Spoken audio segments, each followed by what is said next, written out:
sort of the Occupy candidate. Obviously, Elizabeth Warren is proving in every way possible that she really wasn't that. Never, She's ever. Yeah. absolutely very politically expedient in anything she's doing. When did you first see Bernie? Because I didn't know, Bernie, I knew nothing about Bernie. And then he was a senator when he was 68 years old, and then he ran against Hillary Clinton. When did you first see Bernie? I bumped into him in about 2015. And what caught my attention was what he said about student loan debt and free public tuition in higher education.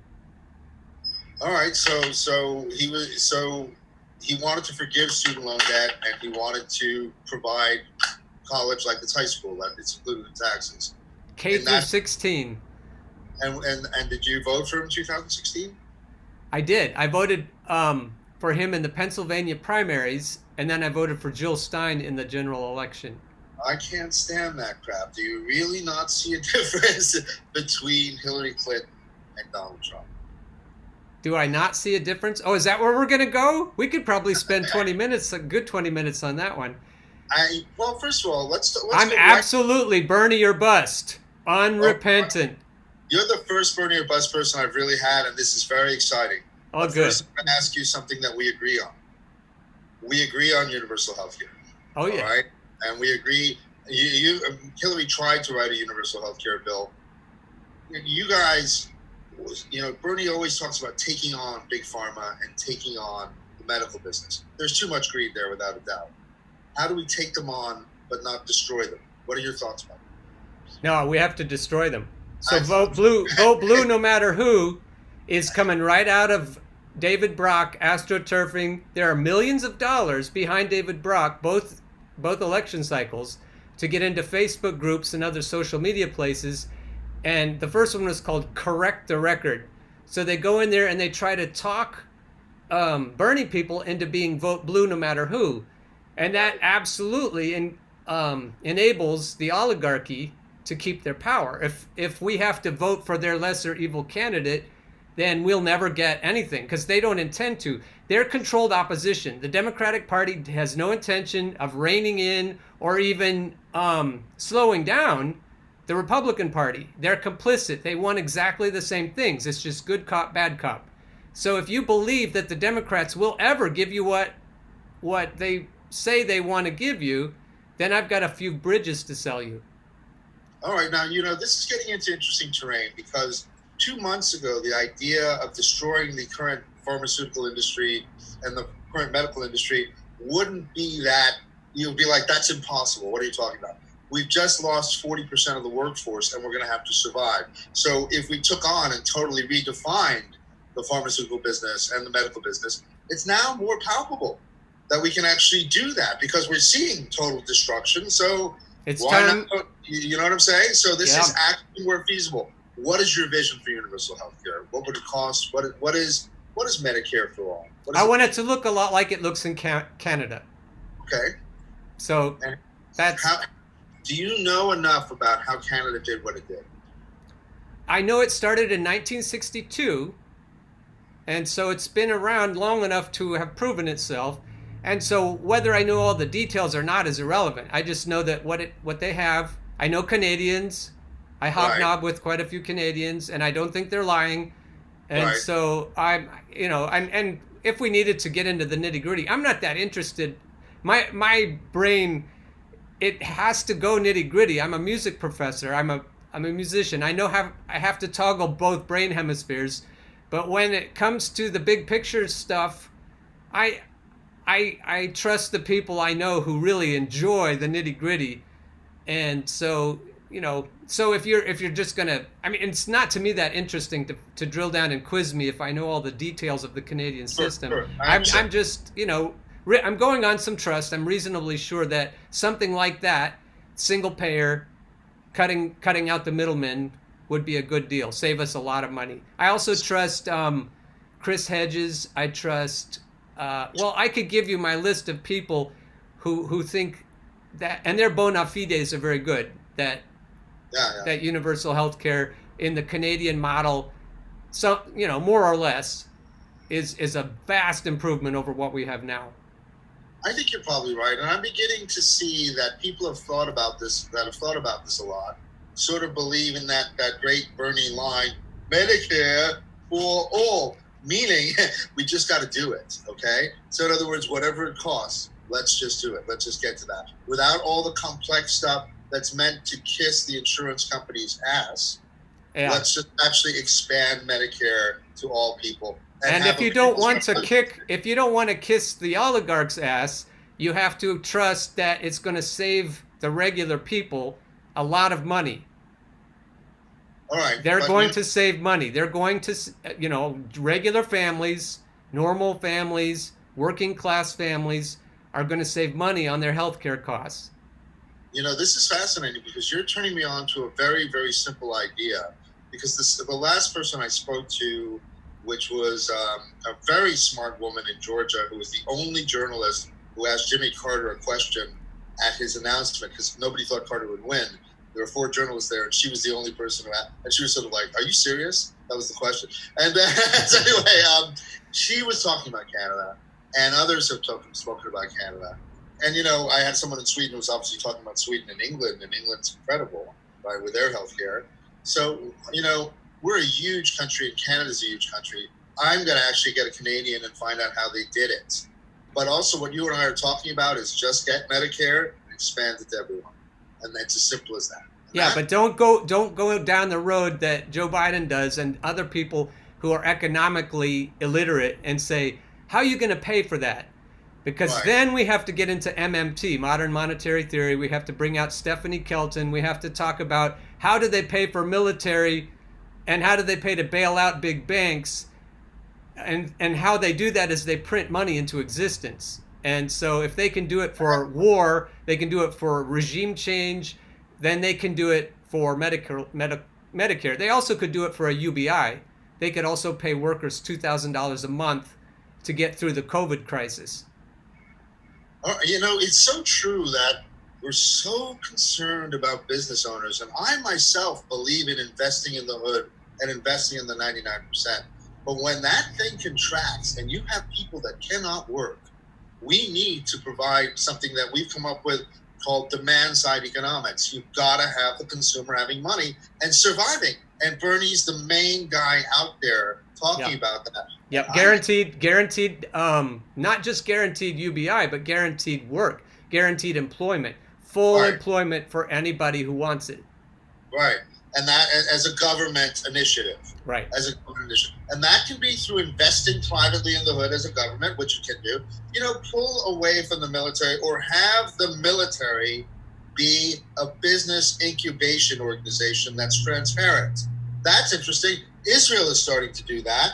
Why can't we do that here? Where, instead of like, oh, we lost $15 trillion and we don't know where it is. That's what the military sounds like, right? As you know, they're always like... let me stop you for a second. You sound suspiciously like a free market guy. Are you a free market guy? Free market guy who's also a socialist, so I'm a combination.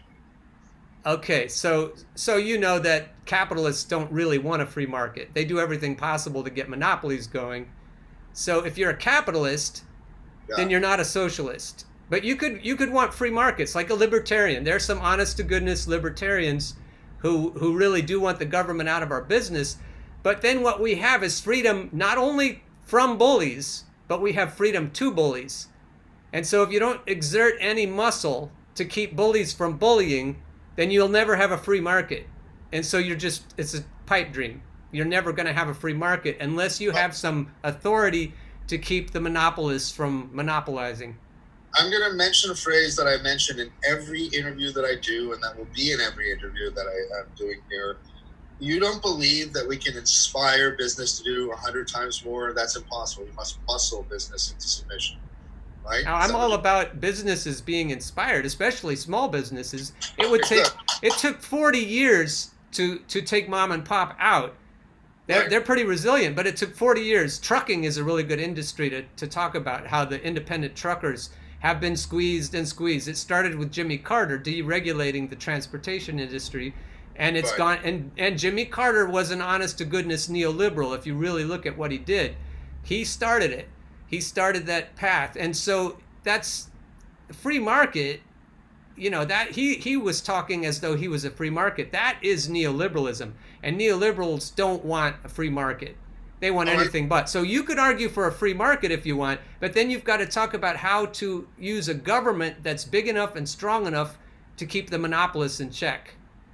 Right, and to inspire mom and pop activity. And incidentally, technology is moving actually towards mom and pop activity, because you can organize where something is, that you can buy something that is not of a monopoly through a kind of a monopolistic web platform. What do you It do doesn't with Amazon then?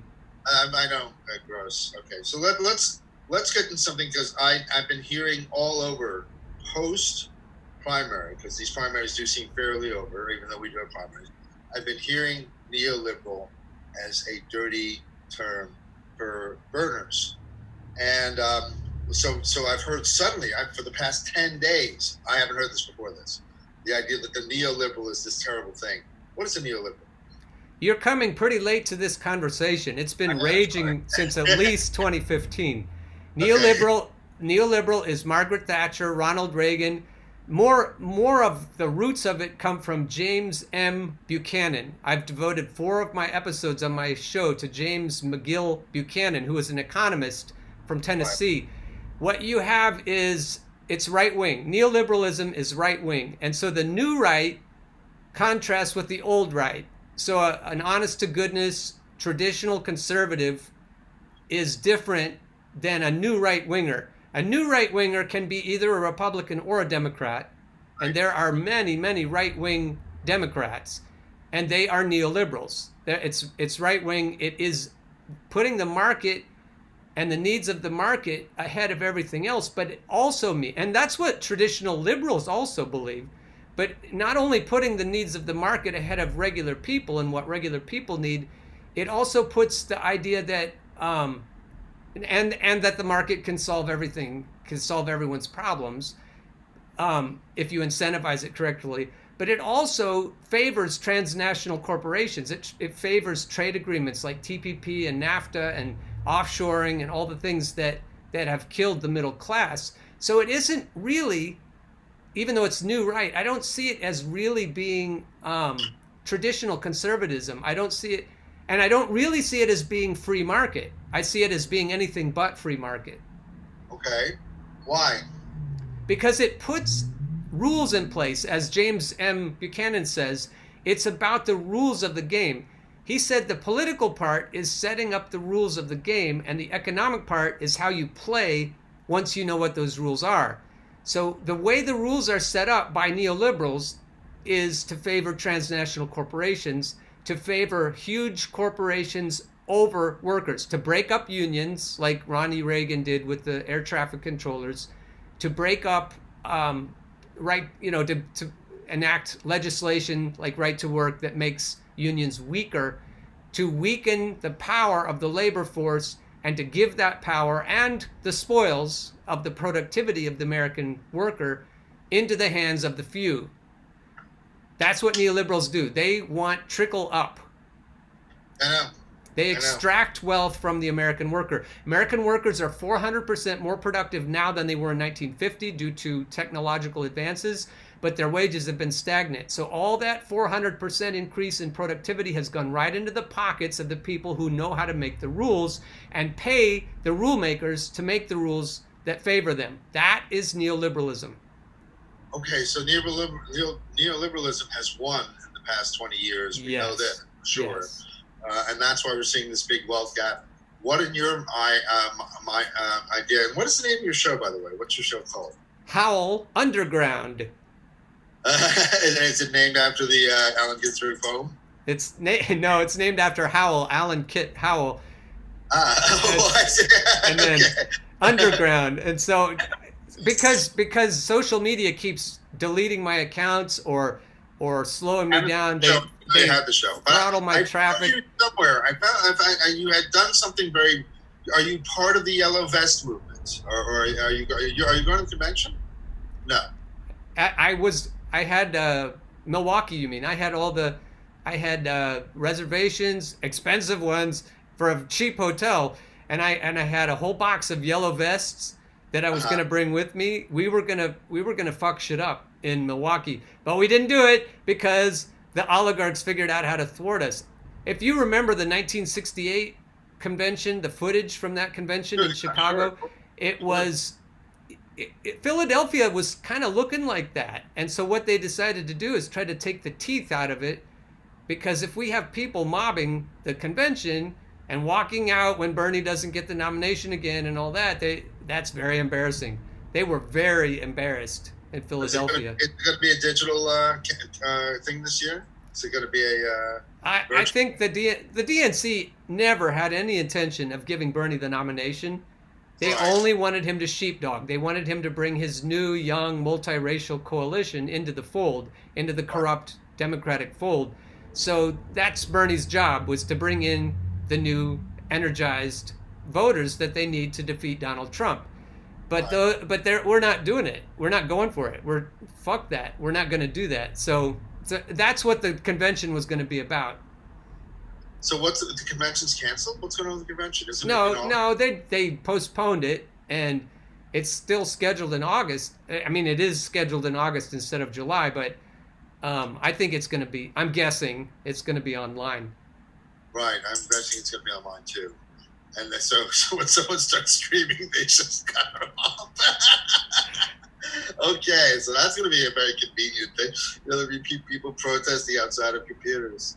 It's going like, that's just waving their fist. But you don't see a difference between Biden and Donald Trump. You don't see that, and at least Biden and Obama got 30 million people without means healthcare. It's a framing problem. It's sort of like you asking me, so when did you stop beating your wife? And I'm like, how do I answer that? You can't start with, well, can't you see that Biden is better than Trump?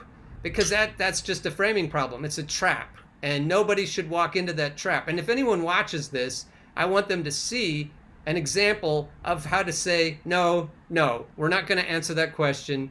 That question is set up for failure. The way we set it up is neoliberalism started about where Jimmy Carter started, and it has been in both parties equally, even though they have good cop, bad cop. So Biden's a good cop, Trump is a bad cop, but Biden is the very face of institutional systemic racism. And Barack Obama did nothing to improve things after he inherited it. You know, he inherited all the problems from well before the Bush era. Clear back to Jimmy Carter is when it started. But so you can't just say, well, can't you see that Biden is better than Trump? That's just like saying, have you stopped beating your wife? Well, but it's two very different things in terms of just the idea. I mean, Biden is talking about at least a big, worker-based bailout rather than a corporate bailout. Do you think he's just lying? He's talking. That's what happened. Look what happened with the worker stimulus bill. Not even Bernie. Nobody stood up and said, if you don't give the workers what they need, then we're going to stop this bill. Any senator could have stopped it. And nobody did. So you could make the case that there is nobody, not AOC, not Ilhan Omar, nobody who's really prepared to stand up for the American worker. And so voting for the lesser of two evils, or voting for their lip service, their platform planks, whatever they say, is nothing. Right. It means nothing. But don't you see that there? And you may not see, and I may be wrong here. You're going to frame it. I can feel the framing. When you say "don't you see," then I know what kind of framing is about to come. It's going to be a "have you stopped beating your wife" question. Trump is so clearly. This is a man who walked into the 21 Club after he won, and said, "I'm going to lower your taxes to the wealthiest people in the United States." Okay, why do we have Trump? Because people were fed up. The American workers in the Rust Belt, in Wisconsin, in Pennsylvania, in Michigan, they said, our jobs are gone. Our communities are gone. We can't drink our water. We have been failed. So Trump comes in and he says, snake oil. Hey, I got lots of snake oil. Let's have workers be important now. Let's make workers matter. Workers' lives matter, Trump said, in effect. And they bought it. They believed it. So why were they so desperate that they would vote for someone? Christian people, evangelical Christians voted Right. for somebody who's a known rapist, womanizer, misogynist. And so you love telling everything bad about Trump. Let me just say, I'm on the anti-Trump team, and it's privileged. It's privileged to say that we should keep things going the way they are under Trump. But it's Right. more privileged to say that we should keep going with the things that led to Trump. If you're not willing to get to the bottom of it, the systemic problems that were rampant under Barack Obama, for example, then you're not willing to solve the problem. What are those problems under Barack Obama? And I'm going to ask you, how do we solve them? How do we get to more income and wealth equality? Blow shit up. Oh, God. There's no other way. It's going to be in the streets. It's going to be through massive worker strikes. And if you're privileged, you're like, oh, no, that's like the Phil Oakes song, love me, love me, love me, I'm a liberal. Liberals are full of shit because liberals want that they want things to be nice for black people. Yeah, they want things to be nice for gay people. We believe in gay marriage, but they don't want their children to go to school with other people's children. They don't want to actually give up. In the song, it says, you talk about revolution, that's going a little bit too far. But you're not going to vote your way out of what we got now. Let me just ask you something. There was a revolution in Russia. These Russians are the least fortunate people on the face of the earth to this day. Why? I mean, there was a disaster. The revolution in Russia was a disaster, right? So I mean, obviously Stalin was the biggest power tripper in modern times. Are you red baiting me? Are we going to go there? Are we going to go down the McCarthyite path? I think that blowing shit up would do something positive. Don't you? No, think you're doing a false equivalence there. You're doing what they do on MSM, on mainstream media. You're saying what Chris Matthews and assholes like that are saying is that we can't be, Red Scare, McCarthyism. We can't go where the communists were. We don't want to be Mussolini. Trump is Mussolini, right? We don't want to be that. And that whole Russiagate garbage. If you're going to go there, then we don't have anything to talk about. Okay, but what is your idea of why you believe blowing things up would actually change and create income equality? How would that What you're saying is you shouldn't tear it down unless you have a plan to make something in its place, right? Right, maybe. Okay, if that's right, that's legit. Okay, I'll give you that. I'll say, okay, just blowing shit up doesn't say that we can't have more opportunistic bastards come in right after, like happened with Stalin, and So your point, I'm not trying to say that you're wrong about what you're saying, but I'm saying that if that's what you're focused on, you'll say, like the old people always say in staff meetings, they'll say, "Oh, we've tried that before." Right. We've been in, the curmudgeon club. There's a curmudgeon club in any group of workers, and they have their staff meetings, and 3 or 4 of them are sitting over. They always sit near each other, and they have their arms crossed, and they're like, "Oh yeah, I remember back in 1987, we tried that, and it didn't work." Right. No, we don't want to do what we did then. We don't want to do what happened in Russia, but we don't even want to do what FDR did, because FDR left the oligarchs in power. That's right. FDR made a deal with the oligarchs. FDR said, okay, we got all these communists. We had an active communist party back then, and we had 2 socialist parties, and they were getting antsy. It was getting like things are getting now. And so FDR had their ear and trust. They trusted FDR. So he went to the oligarchs. He said, you're going to have to give me some of your money, or we're not going to fix this, and they're going to tear things apart, and we're going to have no country at all. So you give me half your money and we'll fix it. We'll appease them. But he left them in power, and they came back with a vengeance. And through the Ronald Reagan era, Margaret Thatcher era, we should never have left them in power, because they got back what they had before and then some. All right, so we're getting somewhere here, and what we're getting is limit the power of the capitalist. No, take them out. Take them the fuck out.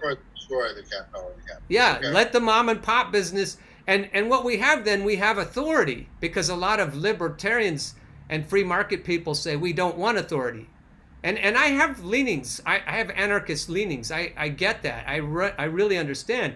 But I would rather it look like a classroom where you have a teacher who's a good teacher who uses her authority to ensure that the bullies don't bully, and that's it. To me, a good use of authority is to make sure no one uses authority. And then you could have a free market. Then you could have a libertarian existence because people could just live and let live. And I like the ideas that libertarians espouse. I am one in many ways. But without authority, the bullies are always going to bully. And if freedom means freedom to bully instead of freedom from bullies, then I don't think that freedom is the ultimate goal. Okay, all right. It's got to be freedom from bullies. We got to take out the assholes that bully and monopolize and do what bullies always do. All right, well, I appreciate your viewpoint. So in the upcoming election, you're comfortable with Trump winning again, or what are your thoughts about what happens? You're doing the wife. I'm still not beating my wife, so I'm still not asking questions or answering questions that are framed that way. All right, okay. I'm not voting for evil. That's how I'm framing it. All right, I understand. So in other words, you believe that if this system is the way it is and it has to be overthrown, and that's it, and that's sort of where you are. That's fair. That's fair. Chris Hedges. I'm recording this too, so I'm in the information under this video that I'm making. I'm going to put the article the latest article, Common Dreams article by Chris Hedges, that talks about that we've gone past the point. It's either going to be tyranny or revolution, because incremental change, we've long since passed the point where that's going to do anything, because both parties are complicit. Appreciate it. I understand. All right. Well, thank you so much. Hopefully we'll get universal health care no matter what. That we agree on. And I do agree that we need way more worker power, way more worker support, without a doubt. The vote shaming. I want to just bring that up. I don't recommend that. If you want a coalition of any kind, then you're going to have to not vote shame.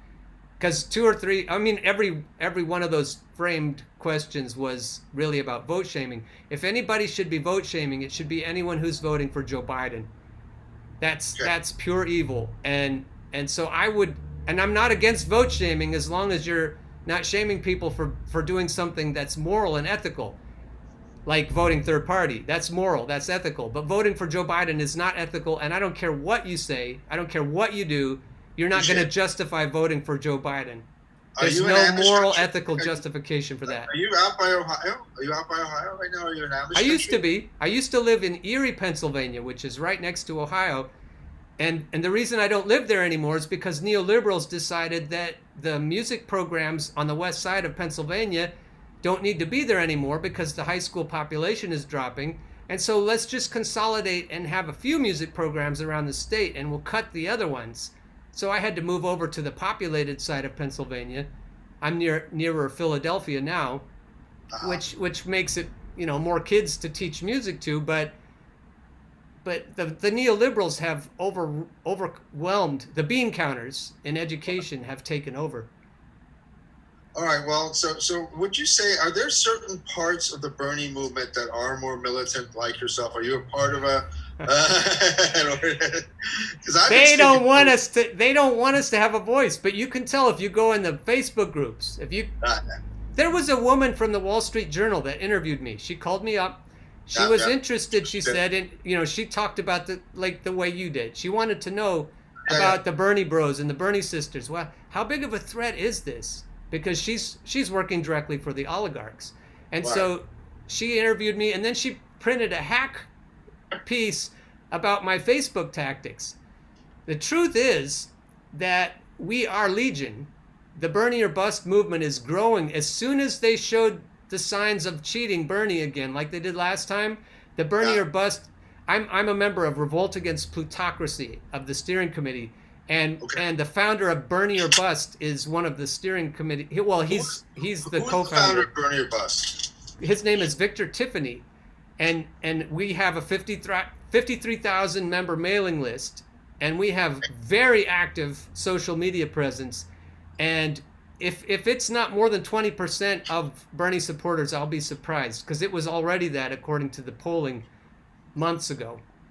Well, I'll tell you what. I will not show. First of all, the first thing I'm going to do is do this entire interview on public service television, completely unedited. Okay, I hope that's okay. Completely unedited. Oh yeah, don't edit it. I'll use what we spoke about with healthcare, just for a healthcare show we have called The Bridge to Universal Healthcare. Your views on healthcare are valuable, and I appreciate them. And